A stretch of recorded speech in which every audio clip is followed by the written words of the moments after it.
Today I want to show you the Amazon product that completely changed the way that I drink my coffee. And no, it's not a coffee maker, and no, it's not coffee itself. It is actually this guy right here. So I put my Nespresso Vertuo on top of this, and this is actually a Nespresso, I don't even know what you call these pods, Nespresso pods holder. And it goes so far. Look at all these that I have in here.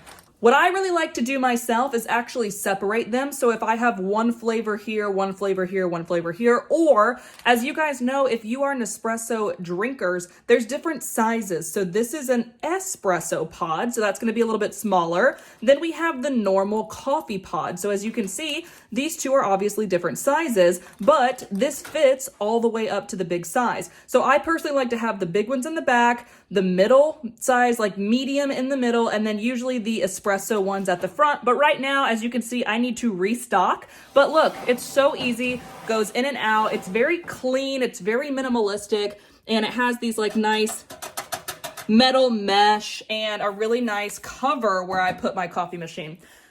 So this is really, really easy for me to grab and go without having to take up more space in my coffee area. As you can see, my coffee area is already overwhelmed. It's already completely full, but this guy just sits right under what was already going to be there, AKA the Nespresso machine. So for sure, I would buy this again. I bought this like 2 years ago when I bought the machine in the first place. Highly recommend if you want to organize all of your pods and make it very easy and convenient. This is really, really great for like an apartment or a small coffee nook like I have.